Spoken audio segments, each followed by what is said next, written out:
Caitlin. Hi, Ann Killian with the San Francisco Chronicle.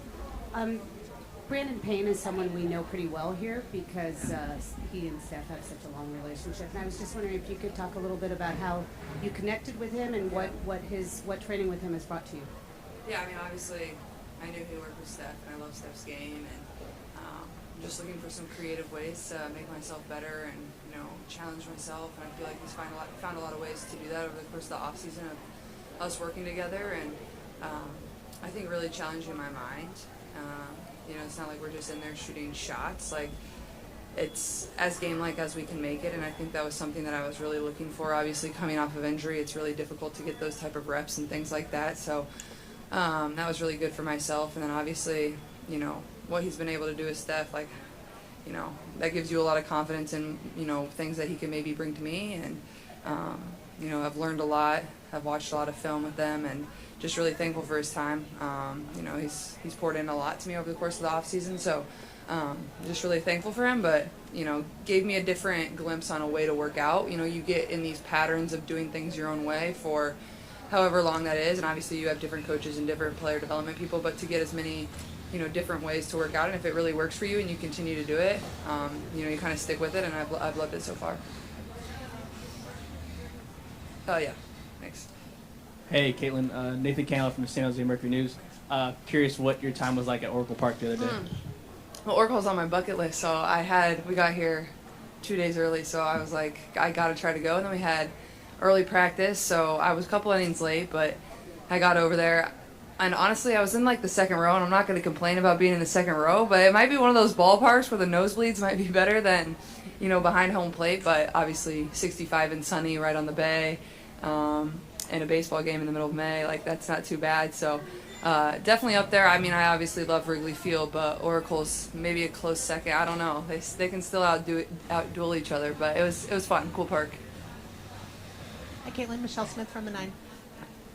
What is your expectation of the atmosphere tonight? And then, you guys obviously just played Valkyries, but what do you think of that team? What do you think of that roster?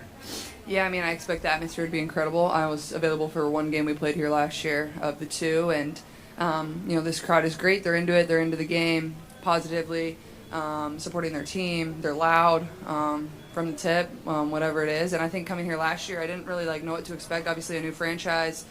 Obviously, this area loves basketball, but sometimes you don't know if they're just here to be here. But these fans are here to cheer and support the team. It's pretty incredible to see. And then obviously, we had just played. Obviously, they had a game in between last playing us. But I expected to be competitive again. They were one of the best defensive teams in the league. Natalie's a tremendous coach, and what she does, she gets them to do the things she wants. They do it at a very high level. They have a great bench, a lot of people they can sub in, and we'll continue to uphold that level of play. So I expect a really great game. I'm sure both sides have tweaked their game plans a little bit to try to be a little more successful than the first time, but I'm expecting a great game. When you talk about last game, it certainly got a little bit heated, and I know you had some back and forth with a few different players. Do you expect any of that to carry over, or is it sort of a new thing each game? I mean, for myself, you're just a competitor and you leave it on the court. I don't think there's anything that you carry over into the next game, at least I'm going to speak for me. I don't know about the other side, but for me, I approach every game the same way. I don't have any bad blood with any sort of players in this league. It's just a competitive fire. That's the competitive fire my teammates play with too. So I don't come in here with any sort of mindset that's different than any way I approach any other game. But like I said, I do expect it to be competitive. I do expect it to be physical. I think those are the things that were probably most prevalent in the first game, and you never know in the way they're going to call it too. That can impact the game. If they call it from the start, it might not be as physical. You just never know. So, both teams want to play with great pace. I expect it to be fast. I expect it to be a little bit more up tempo, especially since last time they were coming off a back-to-back. I thought they kind of slowed it down a little bit more. So I expect them to play with a little bit more pace. But yeah. Caitlin, what was the experience like working with Natalie with USA Basketball, and then for that matter, Coach Lawson being on the TV broadcast tonight? Yeah, Natalie was great. She actually was in charge of the guards during my time when we were at USA Basketball in Puerto Rico, so it was fun to get to know her and honestly just talk basketball with her. She's a basketball junkie and she knows the game just as good as anybody, so that was really fun for me. I love asking coaches questions and just getting their perspective on things, because every coach is different and has different philosophies, and doesn't mean you're right, doesn't mean you're wrong. It's just a different way of doing things, and you try to find success in any way you can. But I really admire the tenacity that she gets her team to play with, the competitive fire that they play with. You know, even if so respectable, they coming off the back-to-back, and they're out there playing with just as much energy as we were, and that's a really hard thing to get your team to do. But she knows the game really well. I know she loves the Boston Celtics, so at times I think she's just like Joe Mazzulla, which is pretty cool. But then obviously Kara, it was cool to talk to her at shoot around today, and just a really, really great basketball mind. And I think it's cool now that she's doing this broadcasting thing. She obviously knows the game really well and can offer a lot to people that are watching on TV. But at the same time, it allows us players to get to see her when she's out on the road. She gets to see us, which was really fun as we get ready to gear up for the World Cup. Caitlin, this is a battle of two of the top defensive teams in the league by defensive rating. What are You some should tell our coach that. what are some of the defensive keys that you see as being pivotal in this one? Yeah, I think physicality. I think both teams are probably going to try a few different things. You start with a game plan and you're going to adjust from there.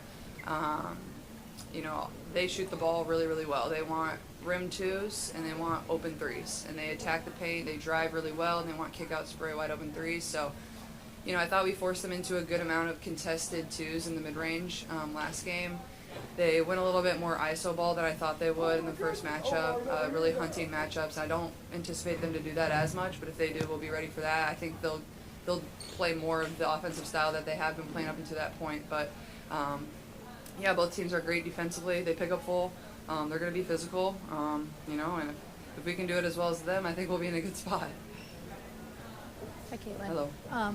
Last game you drew the matchup with Tiffany Hayes, and I think she went up against you last year too. Yeah. What kind of a defender is she? What's it like going up against Yeah, her? I mean, they're all really great defenders, and they switch a lot, so you're going to see everybody that's on their roster, everybody's going to get matched up with you.